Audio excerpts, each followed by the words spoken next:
about how to take action more effectively in my field of work. Which is? I'm a writer. All right, and this is your passion, yes? And a film producer, yes. Yes, all right.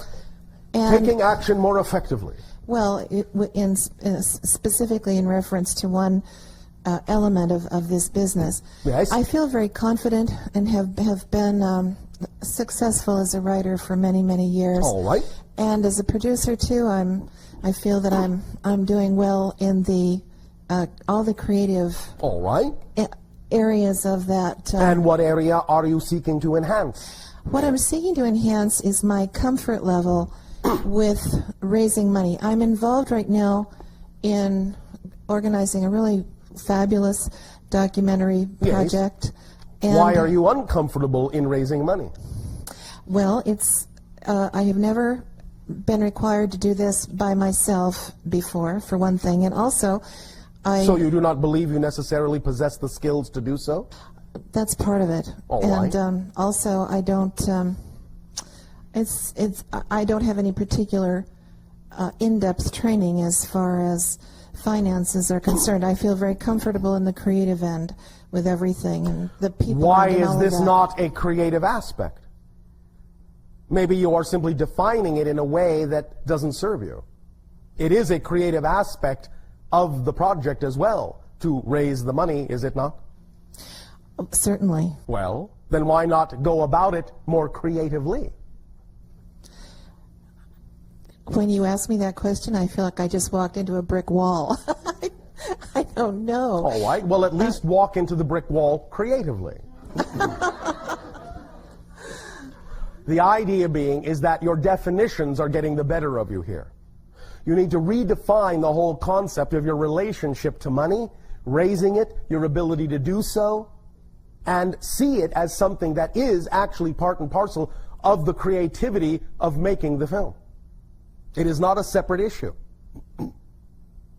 The verve and creativity and imagination and inspiration that you use to apply to the writing and the filmmaking and all the other aspects must also be applied to this in the same way. They cannot be seen as any different. Go forward in the idea of raising money with joy. Oh boy, I get to raise money for this now. I get to attract it synchronistically, effortlessly, joyfully, just like every other aspect of this idea. You must allow yourself to not make this a separate issue by redefining it in a more holistic way. And then get on about the business of doing that in a more creative way according to your inspiration and imagination. But you will not see ways of doing it creatively until you are on the wavelength itself that allows you to know that that's possible for you. It doesn't necessarily mean that you require great skill at doing it. We understand that there may be people on your planet that use certain skills to do this, but there are also people that have raised substantial sums of money on your planet for their projects without having one idea about how to go about it. They just start talking. They just start doing it. They just get an inspiration and they say, well, that's just, here's the movie cliche, that's just crazy enough that it might work. And being willing to take action on it, even if it seems a little crazy. That's bringing the same degree of creativity to that aspect of making the film as any other aspect, because it is an aspect of making the film. And there is no reason to be unexcited about that, except as the definitions you have been taught make it seem to be. Is this making some sense? Oh, absolutely. That's very helpful. Now, in your imagination, can you right now imagine one unusual way in which you might go about attracting this money? What springs to mind when you allow your imagination to simply run free with it? No matter how crazy it looks, say it. Even if it doesn't seem practical, let it come. Well, the first thing that occurred to me is to approach someone in a group I know that has hundreds of members who are very interested in this kind of thing. All right. And then through your passion about the project, perhaps inspire them to join with you in helping co-create it, yes? Right. So, will you take action on that? Yes. Thank you. Yes, I will. Thank you. That's really all it takes. Don't bring expectation into it. Just allow it to be what it is and act on the next most exciting thing that crops up after that. But if that's what popped into your imagination, then you are allowing your imagination to be the conduit that allows higher mind to communicate those ideas that, if you take action on, will get you where you're going. Whether that is the immediate manifestational form or not, doesn't matter. It will move you in the correct direction and put you in the proper state of being to attract what you need. And the more passionate you are about it for its own sake, rather than being excited about it because you need something from someone, the more passionate you are about it for its own sake, the more enticing you will make it seem to others who also want to play. You see? Yeah. Does that help? Yeah, it does. I think it also, what you're saying too, is to just let go of the tension around it. Yes. Because that's only created by definitions you have of that don't serve you and have nothing to do with the idea of your passion. That's why it feels awkward. The awkwardness is telling you that the way you're approaching that aspect of the deal is not representative of your passion. Therefore, find a way that is. Invent a way that is. Yes? Yeah. Thank you. I Yes. have another question now, too, about what you just began to speak about a moment ago. Yes.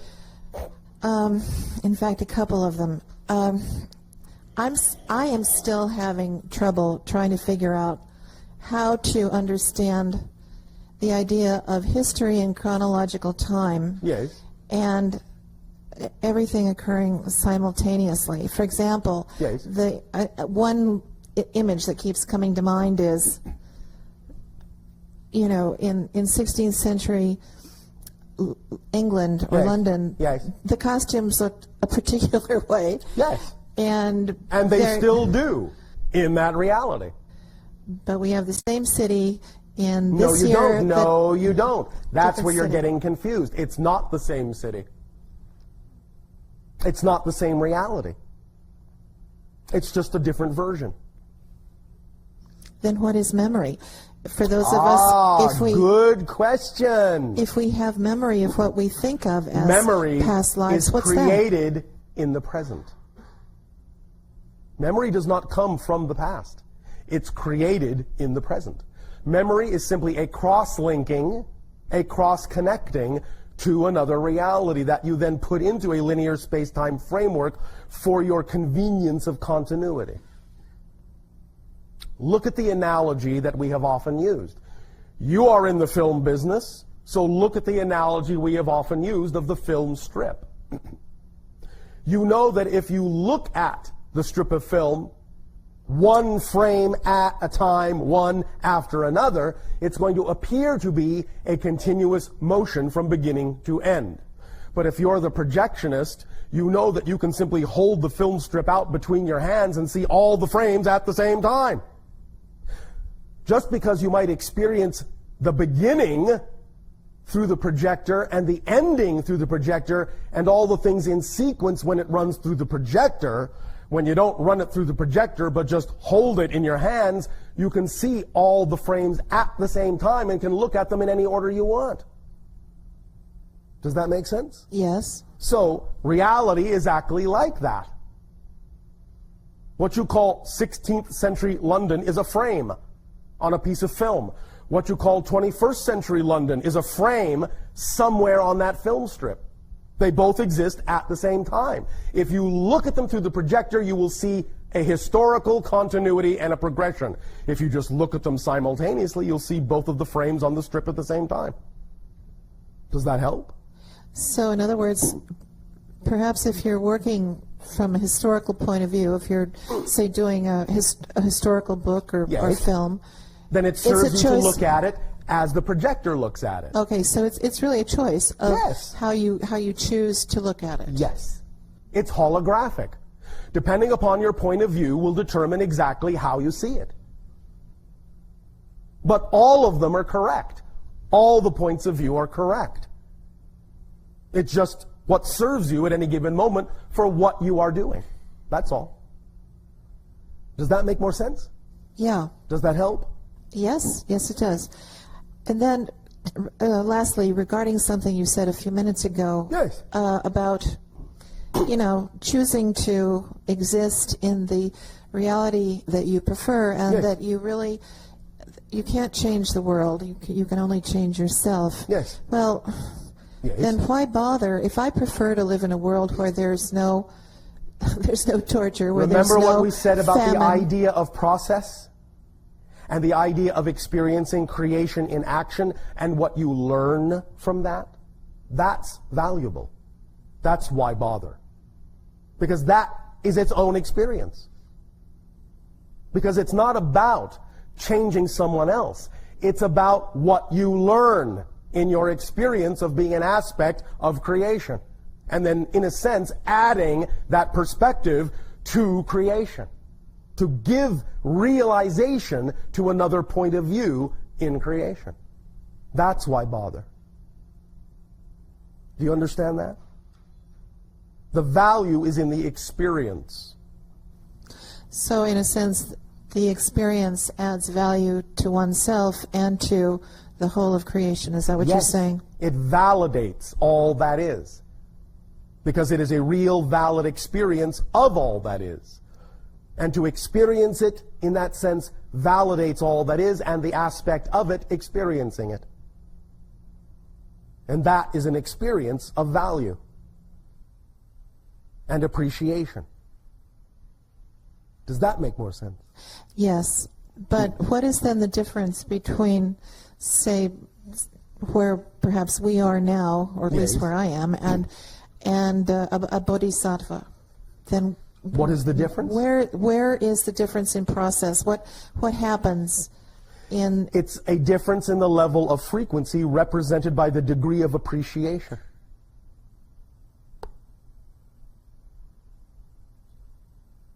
The higher the appreciation frequency, the less need there is for the process or the experience in order to add value and appreciation to all that is. The bodhisattva simply adds it by being appreciation. Most of you are still going through the process of experiencing the process that eventually creates the appreciation. Make sense? So is appreciation in this sense the equivalent of unconditional compassion? Yes. Vibrationally speaking. Does that help? Yes. Thank you. Thank you.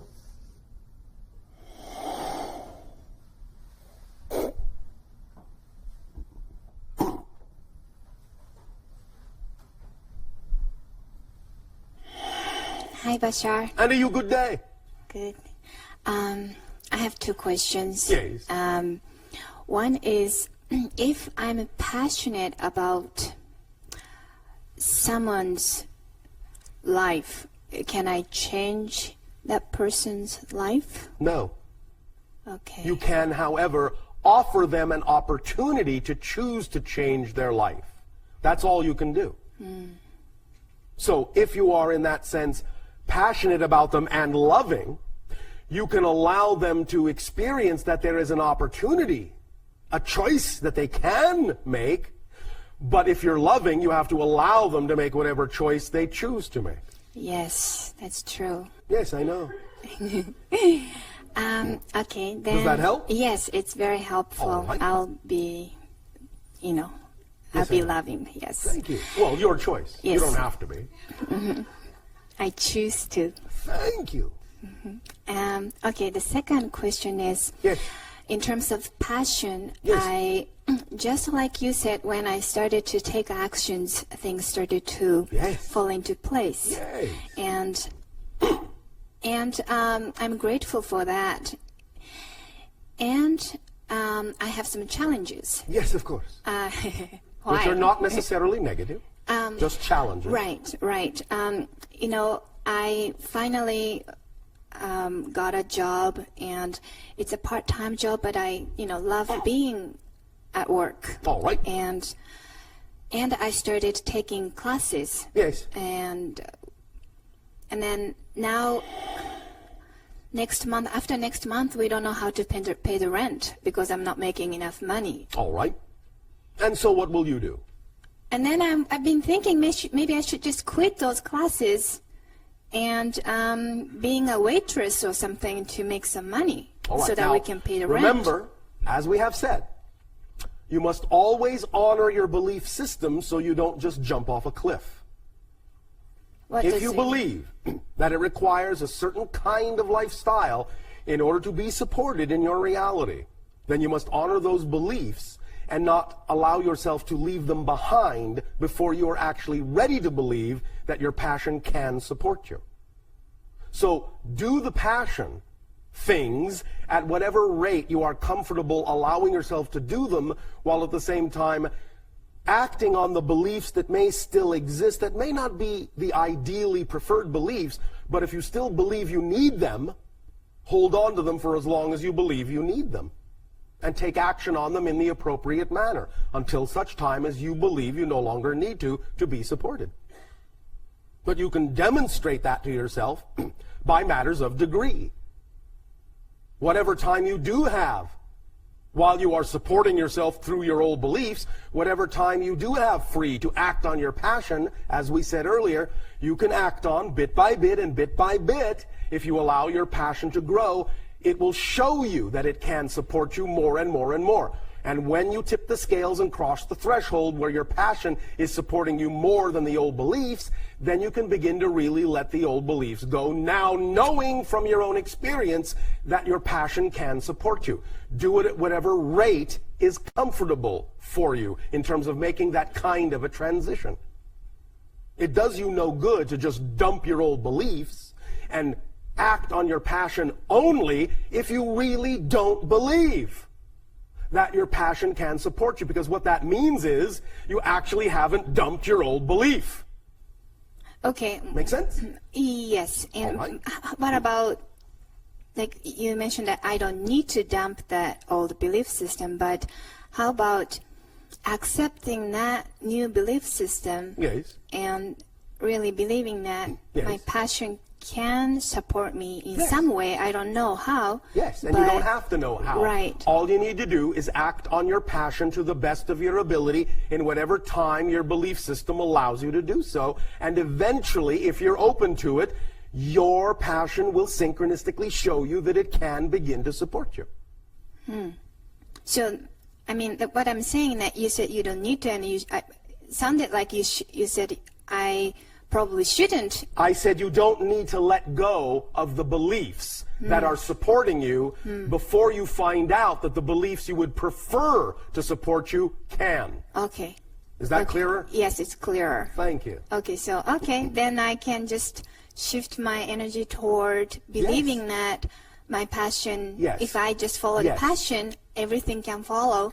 In whatever time frame is available to you, based on also keeping the beliefs that right now you believe are necessary to support you. Yes. Right. But when it's not demonstrating, that, it may not be demonstrating simply because you may not be putting them in the proper ratio. As we said, if you let go of too many of the beliefs that you believe you need to support you and go toward acting on your passion without believing it will support you fully, it will not support you fully. Okay. Because you still have the belief that it won't support you fully. Okay. When that belief is truly gone, it will support you fully. But until that belief that your passion cannot support you is gone, then you need to hold on to beliefs that will support you. Okay, and I believe you said that it doesn't have to take so much time to have new belief system. No, it doesn't at all. But that's up to you and how willing you are to let go of what doesn't work and allow what does work to actually work. Okay, so when I feel fear, yes, That means I have the old belief That system. means there's a belief you need to look at. Okay. And that's a perfect opportunity then to examine what that belief is, identify it, and by identifying it, making it transparent, and by making it transparent, seeing very clearly what it's there doing and why you don't need it anymore, and then letting it go and replacing it with a new belief. And then your reality will change to whatever degree is representative of what degree that belief was in charge of, and that will leave that much more room for the things that are representative of your passion to come in and support you to that degree. Okay. Yeah. Remember, you're just a 100% being. If you only make room for 5% of an empty space for something new to come in, then the things that represent your passion will only actually be able to support you to that degree. But the more space you make for them, the more they will fill that space and support you to that percentage. Okay, so it's All right. a matter of beliefs. Always Always. a Okay. matter of belief and percentages and ratios of belief. Okay. I'll work on that. All right, thank you. Thank you, Bashar. You are welcome.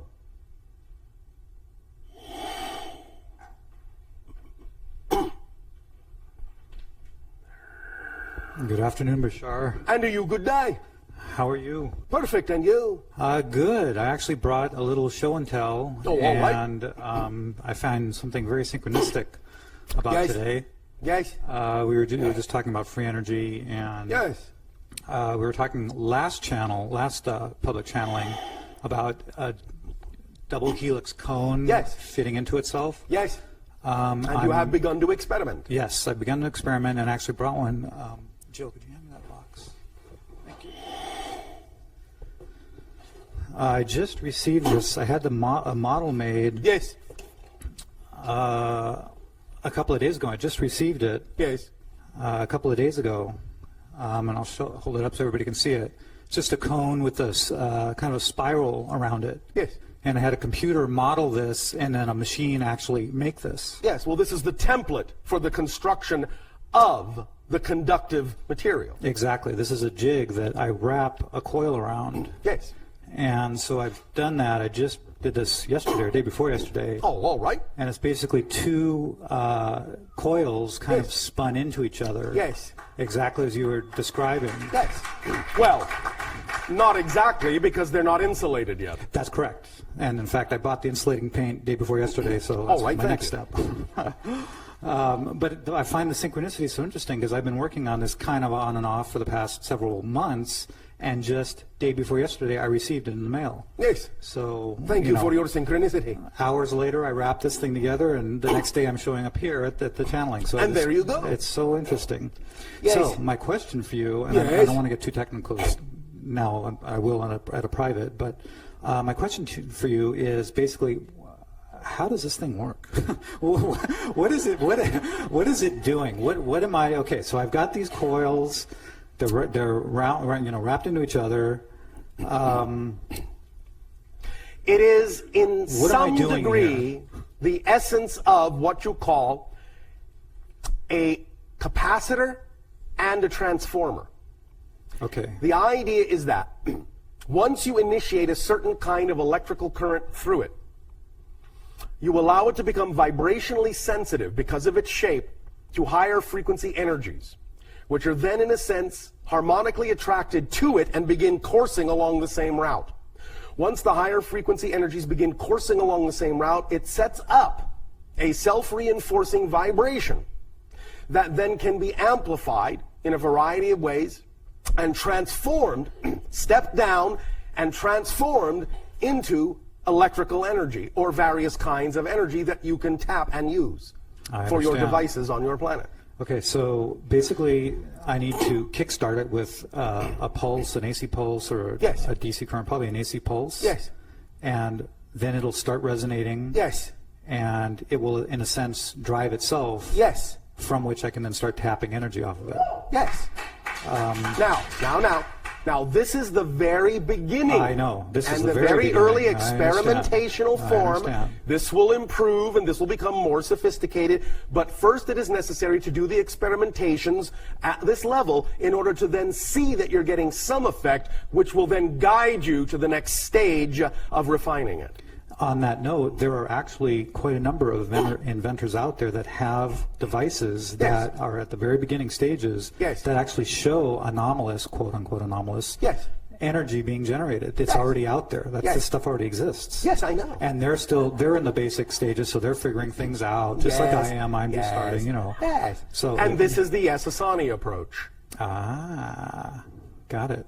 Okay, then one last question on this. What is then the energy that it's resonating with? You said a higher frequency energy? Yes. From what, or describe that more? What energy? Energy from what? Well, it's from what have been euphemistically referred to as the template level reality. Ah, I get it. Or what sometimes astral plane? Lower astral plane might be another euphemism for it, yes. I'm going to use that word again. That's cool. All right. Thank you. You do understand what that means, right? Of course. Okay, good. It's not that we're freezing down here. It's just things are cool. Yes. I guess that's it. Thank you. Thank you. Enjoy your experimentation. I am looking forward to it very much. We are looking backward to it. I bet you are. We love you, Bashar. Our love to you as well.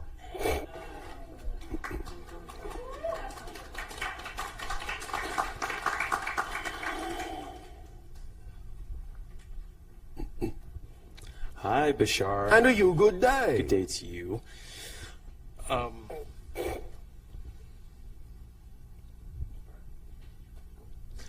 I wanted to talk about non-corporeal consciousness. Non-corporeal consciousness. All right. So I know, like, as far as I've heard that about when Bashar actually channels his channel. Speak up and be bold so that all may hear what you have to say. So I've heard that as how Bashar channels. It's non-corporeal energy. I am not completely non-corporeal, no. Right. I mean, I'm not familiar with that energy, so that's what I'm asking about. If you can I do explain have more a to type me. of physicality, although we are evolving from the physical to the non-physical in our transition. Even as humans on Earth are going from a lower physical to a higher physical, where we once occupied, we are now leaving that higher physical realm and going and crossing into non-physicality, but we are still somewhat physical, just of a higher frequency. I see. And this is a telepathic contact between myself and the channel. does your channel have a name? Does it have language? Yes, the channel sitting before you, Daryl. No, I mean like Bashar, what Bashar channels. I am Bashar, but we use that term to represent what I am because in our reality we are telepathic and don't need names, but we knew you needed something to call us by. Right. Therefore, we have drawn from the channel's historical background for a word in his Arabic history that is representative of what we do. The word Bashar in Arabic means messenger. Okay. And also Essassani, what that is the ancient name of my world. What does it? Well, I'm sure it does. What is the resonation like as Earth being C-sharp resonation? What does Essassani resonate at? This will be slightly different. It will also be in the C range, but on a completely different octave level. Okay. And the last thing I want to ask is, again, you're saying who is it that we're going to have more open contact with? What is the name of them? The first beings that will be those with whom humans on Earth will have open contact publicly will be another hybrid species other than ourselves. We are a hybrid species. They are another hybrid species, combination of human and other DNA, that in our ancient language we call the Shalanaya, which means those who come first. But in their own language they call themselves the Yahel. Okay. And what do they resonate at? What's their system resonate at? It is similar to our own. C? Yes. And C? Okay. But again, in a different dimensional plane. All right. All right. Cool. Thanks. Thank you.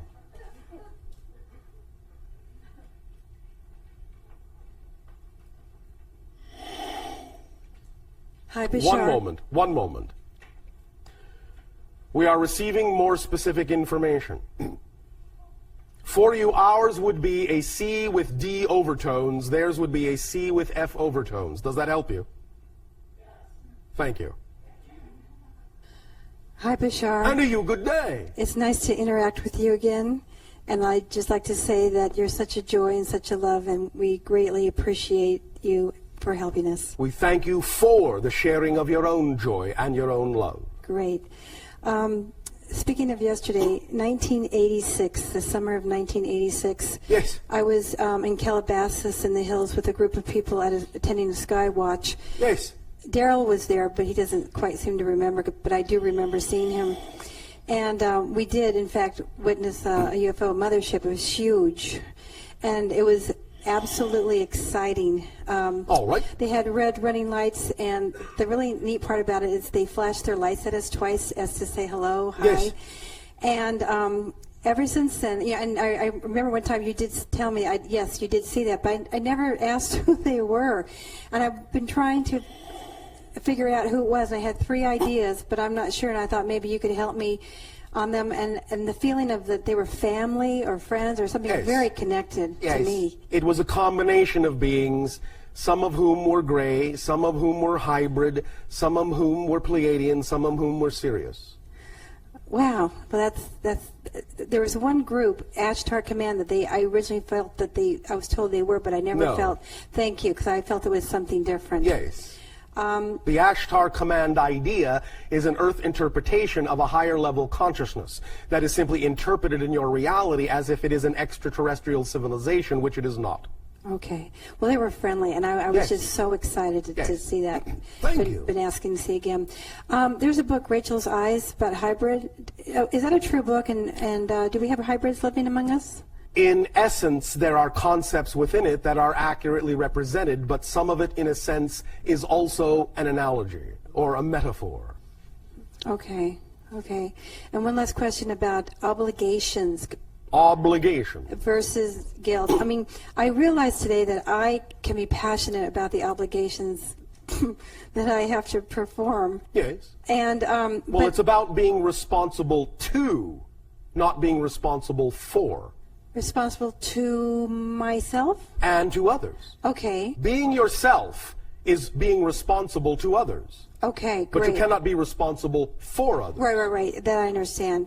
Okay. Now here's my dilemma. Yes. I'm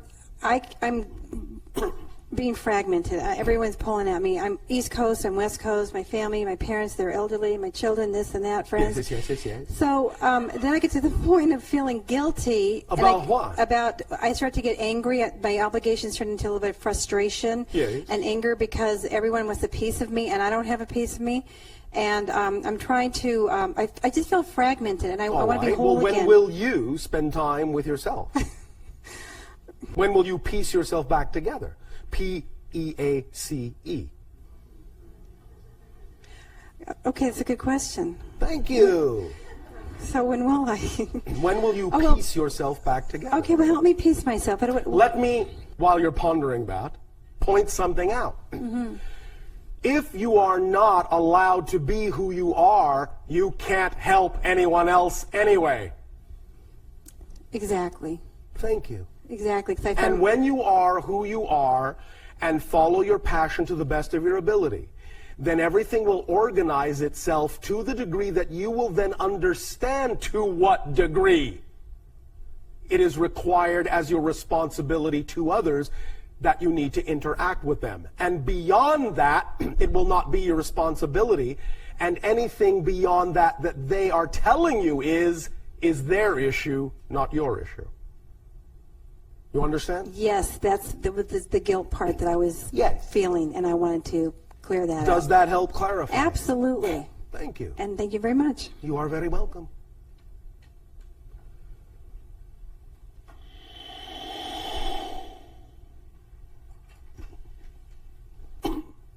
Hi, Bashar. And to you, good day. Thank you for being here. Thank you for the co-creation of this interaction. Speak up and be bold. Okay. I have a question to do with resistance Resistance. and opening. Yes. You do I- remember that all resistance comes from, in that sense, belief systems, yes?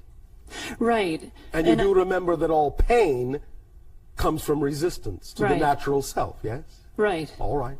So I have a feeling that each of us has this sort of blueprint that we've chosen to come into the DNA. In a sense, yes. And the less resistance we have to that, the more open we are to our total potential as a Yes. in this body. Yes. So Or as this body. as this body. So as humans are shifting now from Yes. the third to the fourth dimension, so to speak. so to speak. You're actually already in the fourth dimension because you have 3 of space and 1 of time. But Okay. we understand the quote-unquote New Age nomenclature. The idea is that you're shifting into fourth density. Okay, fourth density. As we make this shift, is it simply a matter of letting go of this resistance, being open, more open to all that is? It can be that simple if you're willing to allow it to be. Are you? Yes. Thank you. And how, as you know, my partner Carlos and I play crystal singing bowls and make music. Yes. And we thank you for your gift. Oh, you're welcome. Thank you for, I'm really grateful to have it, or to be able to offer it. How can we use crystal, specifically music in general, to help people open more It is and an make this shift? unlocking mechanism. The idea is that certain frequencies, and you know what they are when you feel them, completely put you into neutral. You can't think of a thing Right. when surrounded and immersed in certain vibrations coming from those bowls. Yes. When you are in that state, or when someone is in that state of neutrality, immersed in that vibrational resonance, then it is much easier, being that they're at a resting point, a fulcrum point, a balance point, to then gauge which way they would prefer to go and begin to move in that direction and recrystallize themselves in that energy. So it is an unlocking mechanism, very powerful unlocking mechanism that will actually be utilized in the future in the idea of medicinal and psychological healing. In many ways, these can actually replace what was attempted some time ago with the use of certain kinds of drugs, such as LSD, because they unlock the idea of old beliefs. But the crystal bowls can actually put you in the same state, and it is that unlocking that is key to allow one to then reassess what one would prefer to lock into once one has been neutralized. Right. And I have a question then regarding the past use of crystal. For example, whatever, I know the past is now, but Yes. the use of crystal, for example, in Atlantis, Yes. if there are things that we should be careful of as we are using the crystal bowls. Just be mindful that everyone always has a choice, that you're doing this to help support out of unconditional love and allowance, and not in any way, shape, or form making it an issue of negative ego, nor making it an issue of self-aggrandizement, nor making it an issue that someone must do a thing. Then you will avoid all the things that the Atlanteans fell prey to in the polarization of their society. Do you think it would be a good idea for us to go to places of power to play, to If you wish. Do you think it's a good idea? feels like it? Well, there you go. Okay. Is that your imagination talking? Yeah, it is. Guess where that comes from? And I'm holding a beautiful crystal ball. Yes. And I was wondering if you could tell me anything about this one and whether you It's feel it. round. Yes. If you feel that it has some kind of resonance for me, that there's something that I can do. I was also thinking about this when we were talking about energy and free, Yes. the development of free energy. Yes. If there's also some connection with things that we can do with crystal and... If you immerse it in water and then put vibrations from the bowls through the water, you will allow yourself, if you wish, to turn that into a neutralizing master crystal, which can be used even in that form, to aid and unlock certain perspectives when slept next to. If it is above the crown chakra, when you sleep, it will actually act as a doorway, if you do this, to other dimensions and enhance the production of dimethyltryptamine in the pineal gland.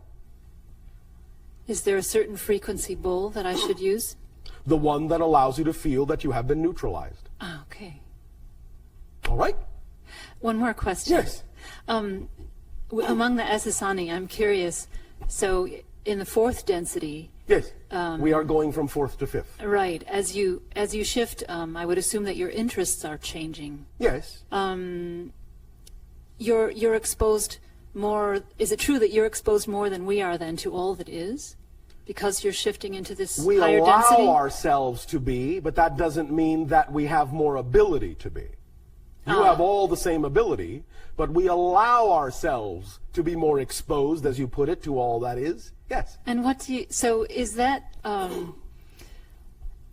for example, when a person travels all around the world, they can get really jaded about new things. You know, everything looks sort of boring. Well, if you say so. But remember, as we have often said, there are no boring situations, just Right. bored minds. Right, okay. So I was just curious what people in Essassani find exciting and interesting. Is part of it what you're doing now, this helping other Of course. civilizations? Remember that we only do what we find exciting and interesting. Right. And therefore this qualifies as one of those things. And I do this with many different civilizations who are on the verge of transition. Sounds really exciting. It is. Shall I tell you something even differently exciting? Yes. Because, of course, there is nothing more exciting. Okay, right. We have recently encountered a civilization that has recognized through an actual technological process, although this can be done obviously with your own consciousness. But the fascinating thing is they've actually found a way to do this through a technological process wherein they have recognized that the event horizon of a black hole actually contains, embedded in the event horizon, the pattern of all knowledge in the universe. And they have a technological means of tapping the event horizon to download anything they wish in terms of information from anywhere in the universe. Oh, aptly put. How can we make contact with them?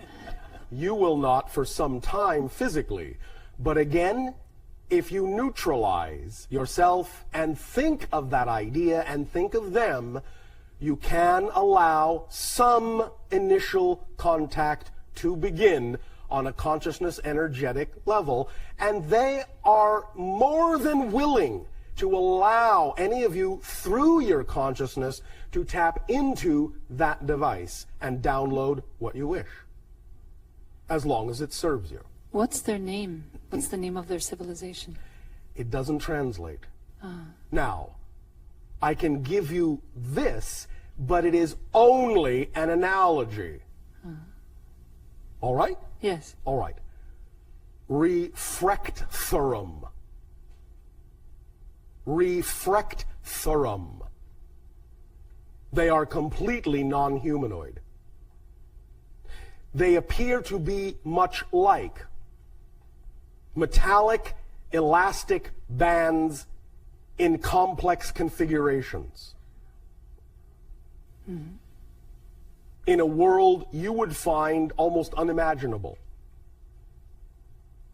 Refractorum.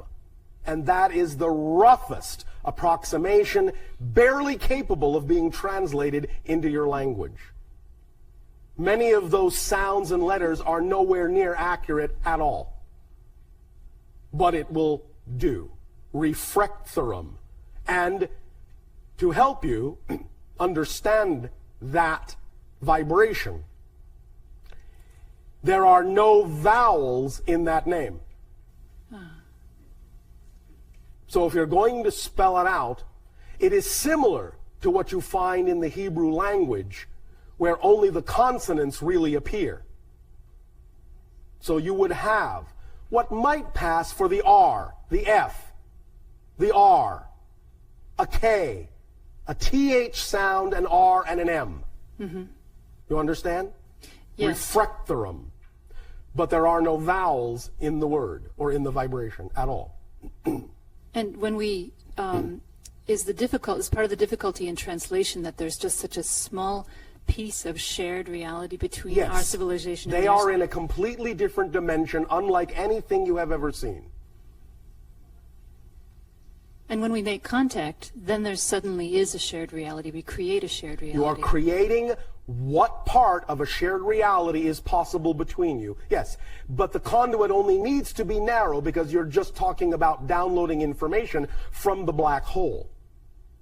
Will be interpreted in the way you need to use it. They would interpret it in a completely different way. Okay. But the conduit will allow you to interpret it in whatever way you can use it. All right? Thank you. Thank you. One moment. One moment. One moment.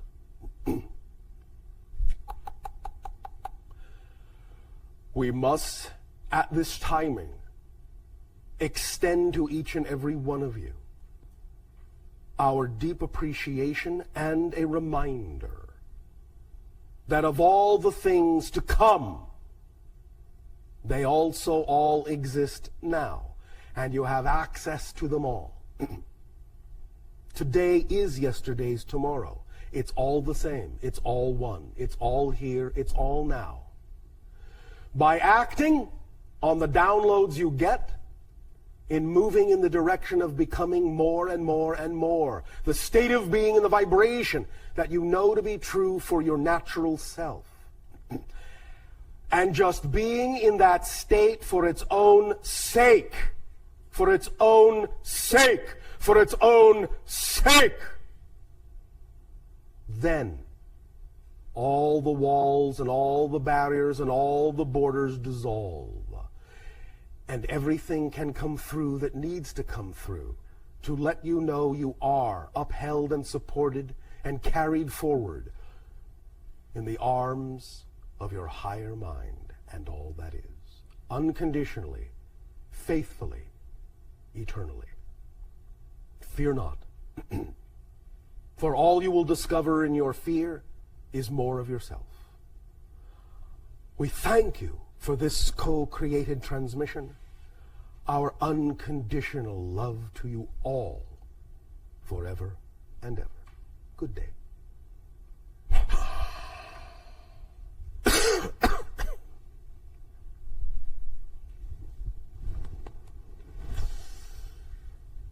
How did it go?